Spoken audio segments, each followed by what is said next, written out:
नमस्कार, मैं हूं प्रवीण गौतम और आप देख रहे पब्लिक मीटर। दोस्तों, पश्चिम बंगाल चुनाव में अमित शाह की भाषा को लेकर बवाल कट गया है। इस बार पीएम मोदी के ओ दीदी वाले डायलॉग तो नहीं सुनने को मिले, लेकिन पहले चरण की वोटिंग से पहले ए दीदी वाले डायलॉग पर बवाल कट गया है। पूरी टीएमसी आग बबूला हो गई है। टीएमसी नेताओं ने अमित शाह की भाषा पर सवाल उठाया है कि क्या यह नारी का सम्मान है। महिला आरक्षण बिल को लेकर पीएम मोदी और बीजेपी लगातार राजनीति कर रही है, तो टीएमसी ने पूछा है कि क्या नारी का सम्मान इस भाषा में किया जाता है। पहले अमित शाह का बयान आपको सुनाते, उसके बाद टीएमसी के तमाम सांसदों प्रवक्ताओं के बयान भी आपको सुनाएंगे। पहले सुनिए अमित शाह ने पश्चिम बंगाल की चुनावी रैली में ममता बनर्जी पर किस भाषा का इस्तेमाल किया। ए दीदी, आंख खोल कान खोल कर सुन लो।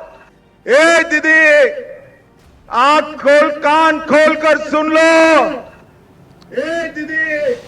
तो अमित शाह ने ए दीदी संबोधित करते हुए ममता बनर्जी को चेतावनी दी और यह भी कहा कि अगर पहले चरण के मतदान में ममता बनर्जी के लोगों ने बदमाशी की तो 4 मई के बाद उल्टा टांग कर सीधा कर दिया जाएगा। अमित शाह की ऐसी भाषा को लेकर और ए दीदी कहकर बुलाने को लेकर टीएमसी ने बड़ा मुद्दा बना दिया है। टीएमसी सांसद सागरिका घोष क्या कहती है, पहले वो सुनिए कि सागरिका घोष ने अमित शाह की ऐसी भाषा पर क्या सवाल उठाए हैं, जरा सुनिए। भारतीय जनता पार्टी का असली चेहरा फिर से सामने आया है। देश के गृह मंत्री अमित शाह, जो गृह मंत्री की तरह तो काम करते नहीं हैं, वो तो इलेक्शन मंत्री की तरह काम करते हैं। उन्होंने एक भाषण में अभद्र और असभ्य तरीके से बंगाल मुख्यमंत्री ममता बनर्जी के बारे में उन्होंने बात किया है। उन्होंने कहा, ए दीदी कान खोलकर सुन लो। इस तरह से अमित शाह ने ममता बनर्जी के ऊपर आक्रमण किया है।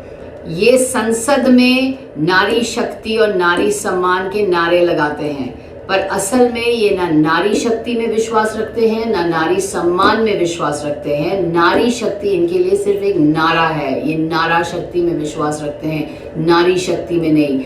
ममता बनर्जी देश के वरिष्ठ महिला नेता हैं। वो 3 बार मुख्यमंत्री बन चुकी है, 7 बार सांसद बन चुकी है, और इस तरह से अमित शाह ने ममता बनर्जी को अपमानित किया है, असम्मानित किया है। हमने देखा कि 2021 में प्रधानमंत्री नरेंद्र मोदी ने भी बंगाल में आकर के जिस तरह से दिद्दी ओ दिद्दी करके ममता बनर्जी के ऊपर आक्रमण किया था। फिर भारतीय जनता पार्टी के अमित शाह अब ए दिद्दी कान खोलकर सुन लो।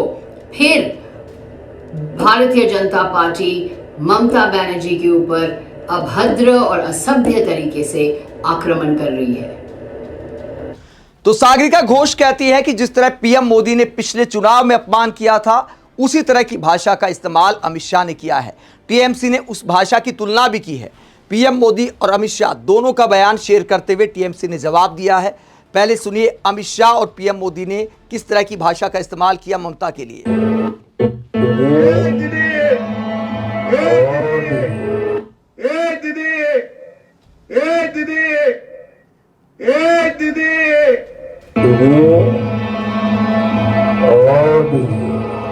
दीदी, ओ दीदी। टीएमसी ने 2021 की हार पीएम मोदी और अमित शाह को इसलिए याद दिलाई क्योंकि पिछले चुनाव में पीएम मोदी ने लगातार दीदी और दीदी कहते हुए ममता बनर्जी का अपमान किया। यहां तक कि जब आलोचना हुई तो पीएम मोदी गलती मानने को भी तैयार नहीं थे। मैं जब ये बोल रहा हूं ना दीदी ओ दीदी, उससे भी उनको गुस्सा आया। बताओ, ये गुस्सा करने वाली एक चीज है क्या? मुझे बताइए, ये गुस्सा करने वाली बात है क्या? मैं तो हैरान हूं, मुझे किसने वो व्हाट्सएप भेजे हैं, शायद बंगाल के लोगों ने भेजे हैं। सैकड़ों बच्चे, सैकड़ों, कोई 3 साल का, कोई 4 साल का, कोई 5 साल का, वो खुद मोबाइल पर अपनी वीडियो बना करके रखी हुई है बच्चों ने। और क्या बोल रहे हैं बच्चे? दीदी ओ दीदी। बंगाल के हर घर का बच्चा दीदी ओ दीदी बोलना शुरू कर दिया है। तो पीएम मोदी जिस तरह पिछले चुनाव में ममता बनर्जी को संबोधित किया करते थे, उसकी तुलना की है अमित शाह के बयान से टीएमसी ने। और क्या जवाब दिया टीएमसी ने, उसका हिंदी अनुवाद आपको बता देते हैं।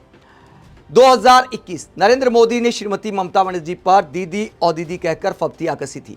भाजपा को इसकी भारी कीमत चुकानी पड़ी पूरी तरह से और अपमानजनक तरीके से।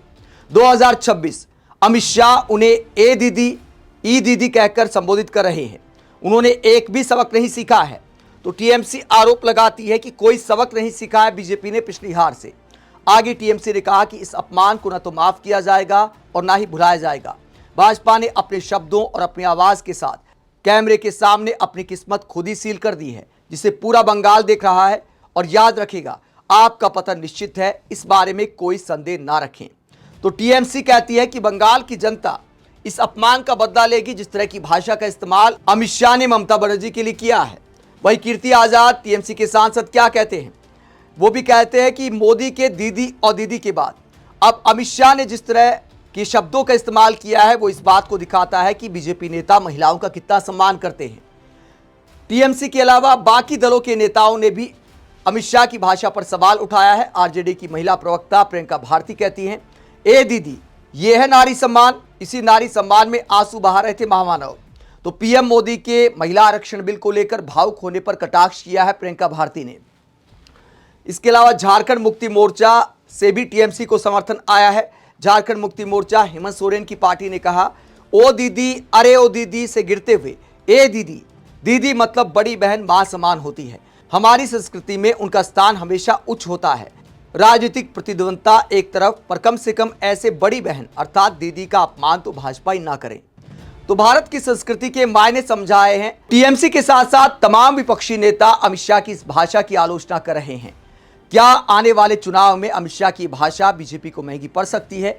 अब तक पीएम मोदी ने जो चुनाव प्रचार किया और उसमें ओ दीदी वाले डायलॉग नहीं दोहराए, तो इस बात की उम्मीद थी कि शायद अब की बार बीजेपी पिछले चुनाव वाली गलती नहीं करेगी। पश्चिम बंगाल में पहले चरण का प्रचार खत्म हो चुका है। 23 अप्रैल को वोटिंग है। तो क्या अमित शाह की यह भाषा बीजेपी को महंगी पड़ने वाली है और क्या इस तरह की भाषा का इस्तेमाल देश के गृह मंत्री को करना चाहिए? हालांकि वो अलग बात है कि अमित शाह इन गलतियों से सीखेंगे या नहीं सीखेंगे।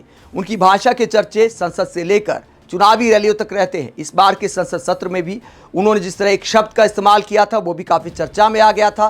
खुद बोलना पड़ा था स्पीकर साहब को कि अगर मेरे मुंह से कुछ गलत निकल गया तो कृपया उसे कार्रवाई से हटा दीजिए। लेकिन कहते हैं कि शब्द अगर एक बार मुंह से निकल जाए तो उसके बाद वापस नहीं ले जा सकते। आप इस पूरे मसले को लेकर क्या सोचते हैं? कमेंट बॉक्स में अपनी राय जरूर दें। साथ ही चैनल को सब्सक्राइब भी करें। नमस्कार।